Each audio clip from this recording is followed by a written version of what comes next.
Good evening everyone and welcome to Awkward Talk. As you have probably noticed, this is my first video in English. Pour les Français, vous avez des sous-titres en bas. Voilà, comme ça vous pouvez toujours suivre la vidéo. So tonight I'm afraid that we are going to talk about a very touchy subject for a lot of people, which is weight. So I was talking to a friend not too long ago about a weight loss. She's been struggling with weight a good part of her life, and I remember when she lost the first 10 kilograms, I asked her what she did, and she actually showed me YouTube channels from fitness and health gurus, self-proclaimed fitness and health gurus, that had a very strong opinion about weight. The type of opinion that makes you feel like shit, and a very heavy feeling of guilt. And I was quite shocked because they were criticizing a lot of girls on their channels. Why, I don't know. And especially the one who seemed to appreciate their body no matter what it looked like. They had this constant argument, which I believe is true, that obesity is a disease and should not be promoted on social media. But they did it with a very angry tone, and it really took me aback because I didn't think that would be motivating for someone to have someone else basically yelling at her while she's doing push-ups, and we had like very different opinion of it. To be a bit more clear, what I'm talking about is how fitness gurus react to the body positive influencers. They're basically against the body positive movement, but especially the one that's called the fat acceptance movement, which is basically a bunch of girls, of women. They believe that they don't necessarily need to be thin to be beautiful. I thought deep down about it, and I feel like both parties have arguments that needs to be discussed, because obviously not everything is all black or all white. There are nuances, and I feel like on YouTube, and especially in the comment section, those nuances tend to fade, give more spaces for extreme thinkers. When I say that both parties have good arguments, it's the intention of it always seems to be right to me. For example, fitness gurus want everybody to be healthy, and members of the body positive movement actually wants to feel good in their own skin, which is completely valid as well. The problem is that the first tend to think that the body positive movement are promoting an unhealthy way of life, that people shouldn't listen to them. I really had to take a step back for this one because, to be honest, I've struggled with weight pretty much most of my life. And after giving some thought about it, I feel like weight and health means something that is very personal for each and every one of us. If it were that easy to lose weight, I feel like nobody would, because even those who praise their body and are proud of it fall into the morbid obesity brackets. It's not easy to live with. Like every time you are hurting your articulation, every time you go outside to walk, there's a few things that you can't do properly. Like, for example, recently I've taken some weight because of my medication, and I started to gain weight in the belly area, which never used to happen to me. Usually I take everything on the butt and my thighs. My belly used to be quite flat.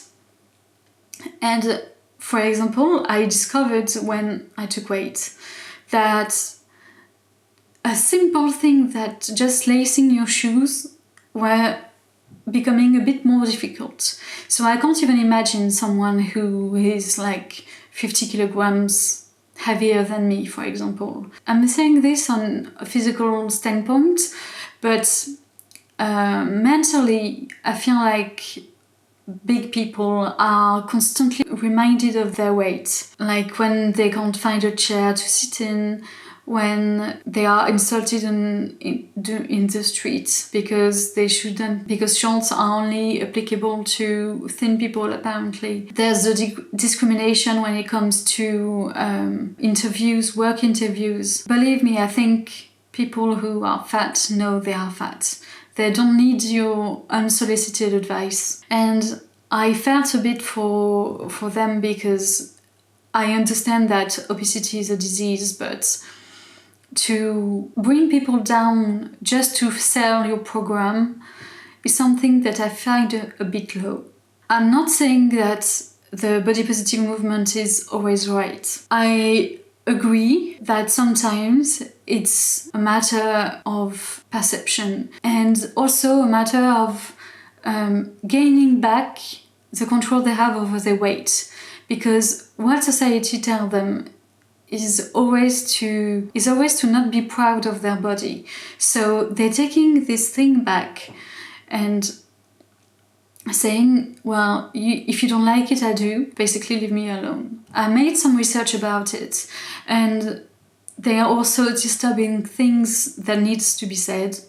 For example, there were quite a few testimonies on ex-members of this movement. For a reason or another, they lose weight. Maybe it's on purpose, maybe it's not. But they all seem to say that when they entered the movement, they were love-bombed by those people who finally accepted them for who they are, despite of what their body might look like.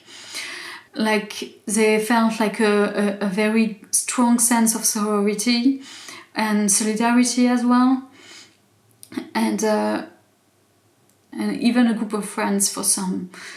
But the minute they lose weight, they were insulted, they were kicked out of their group, they were telling that they fell for the diet culture, and also basically shaming them for their body, for their intention, for their body, despite them telling that it's very personal to everybody and that everybody should be accepted whatever size they are. So that's a bit disturbing, because this manipulation are manipulation techniques that you can find regularly in cults. So the love bombing thing, and take you from your group of friends and your family who hate on your weight, and form a new family around you. So when you want to leave them, you are feeling all alone. And that pretty much gave me the chills a little bit, I won't lie. Another thing that I would like to discuss with you is that the cause of obesity is not only eating more than you need, it's actually a symptom. Basically, I feel like our bodies are extremely well made. Your body knows when to eat. Growling stomach, for example. And it tells you also when you need to stop by being satiated. When you go far beyond this feeling of satiation, which happens with people who are addicted to fast food or junk food, it's usually to make up for something else, something that is very buried deep within your subconscious mind. So it could be a trauma response. It can be the simple fact that sugar is very addictive. If you don't listen to your body and you do it anyway, it's like turning to drugs.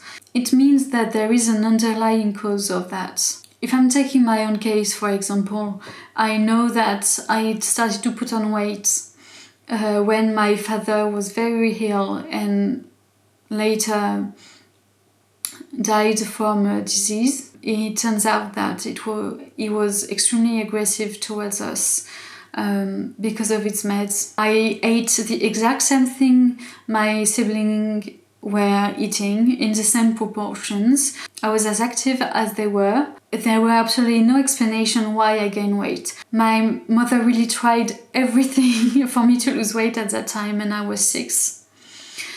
So I had my thyroid checked, I had blood tests done, and everything returned completely normal. So that's the way I gained weight during those years, were basically a somatic response from my body. Another example is a girl who was saying that she started to put on weight after she has been raped by someone she knew. After therapy and to look for the real cause, putting on weight for her meant that she was no longer a guy who would like to sleep with.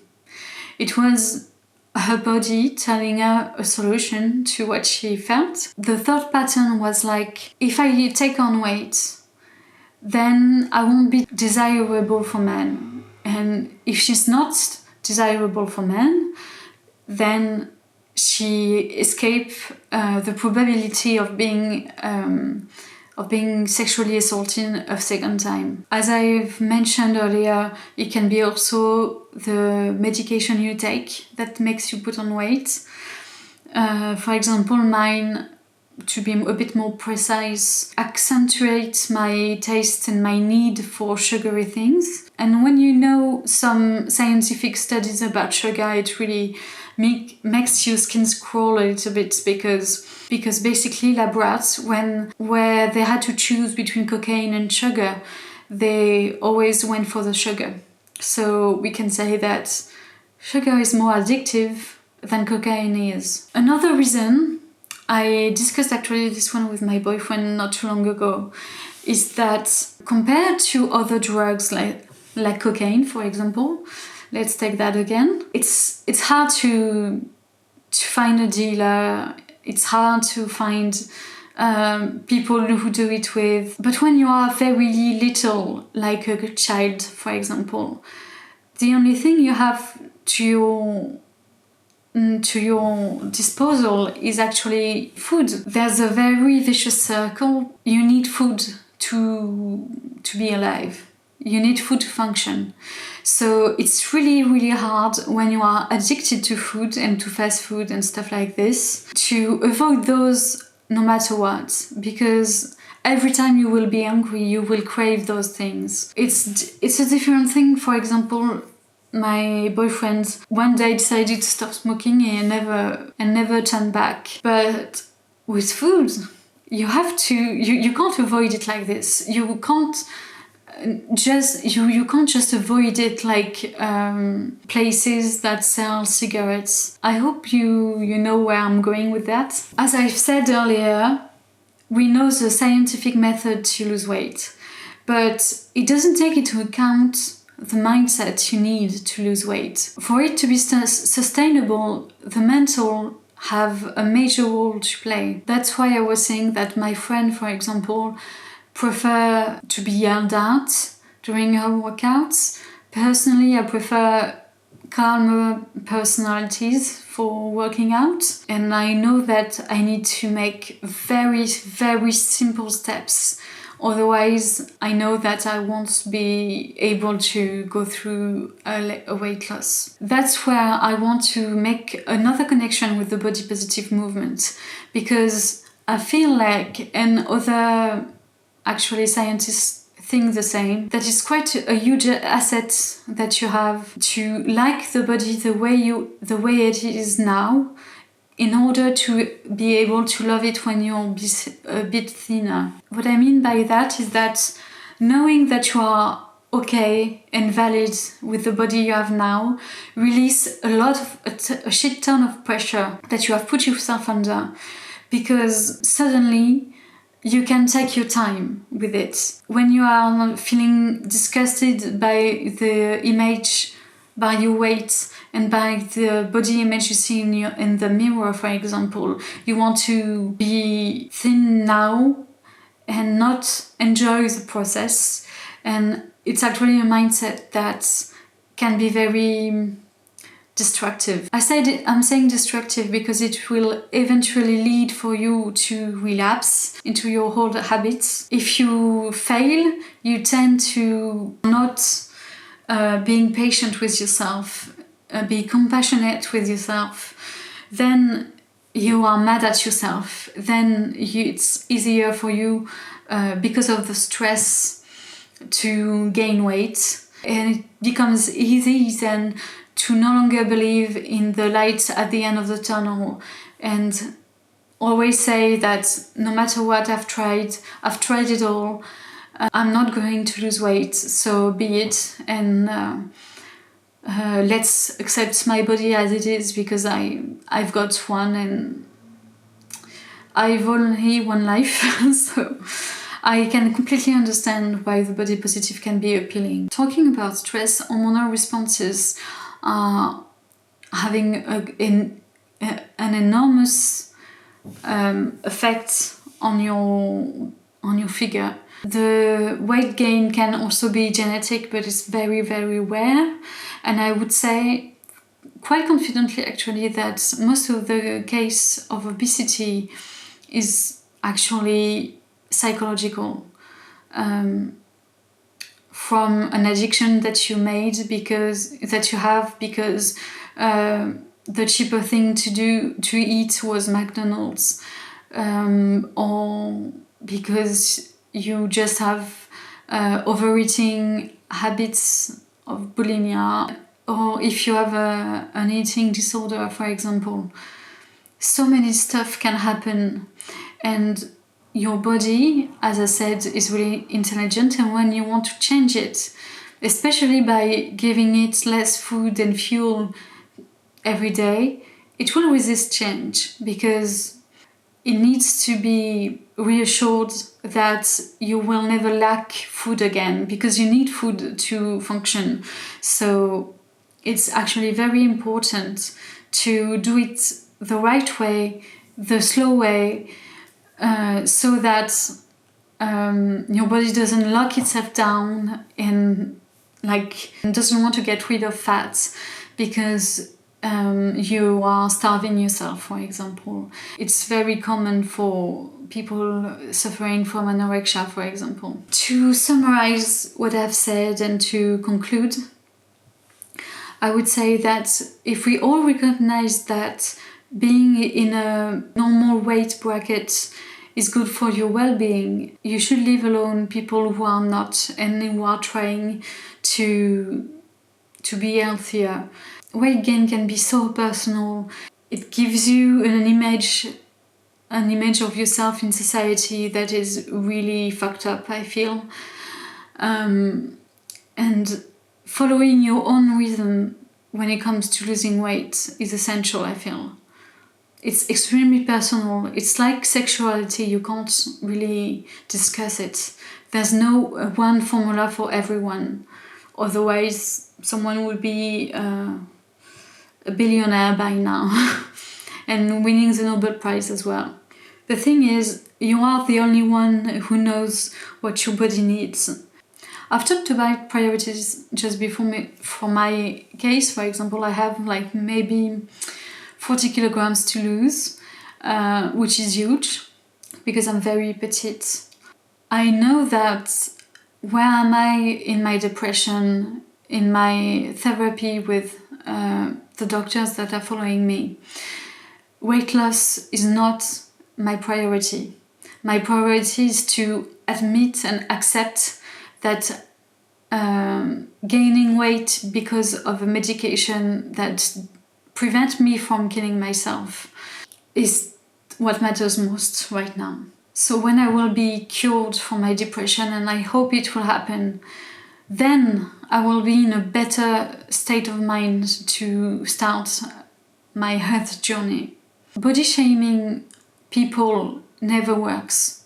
And even if you say insulting comments to people in the name of health, then you're not right, because obviously it's not insults that will be the sudden click that people were expecting to lose weight. It won't be thanks to you. In doubt, choose to be a decent human being and know that your comment will bring nothing but bad things to you, because you are, by that you are making yourself sound like a douchebag. And for the people you just insulted, she will, I'm saying she because I feel like there much more pressure on women to look slim than men. The person you've just insulted, you are preventing her to lose weight in optimal conditions. I just thought right now about a YouTuber who's called Amberlynn, and she's known because she went to YouTube to lose weight, and she kept on failing to the point that she has reached an all-time high. And when you see in her comments, you see so many people being worried for her, being dismissive of her, saying that she's in denial of her reality, stuff like this. And maybe you're right, but saying it won't save her. So once again, in doubt, just shut your mouth. It's a very good advice to anyone who wants to comment a video on YouTube. If you don't feel like it will be constructive, just don't do it. Like, save yourself some time. You will feel much better afterwards, because being constantly behind your keyboard, insulting people and defending your opinion takes a lot of energy and time. You have one life, and it would be a very sad one if you take all the time you've been given to make people miserable, just because you are. Because I deeply think that if you are feeling good in your mind and with yourself, you don't have the need to be mean to others. It takes a lot of energy to hate someone. I think I will stop the video now. I hope that I've been sufficiently understandable. I will make my best to work on my accent and pronunciation. And I'd love to hear your thoughts about it. And I hope that you find this video interesting. If you do, then you can subscribe if you want. Like, you are a free person. I'm not forcing you, but I will be very happy if you do.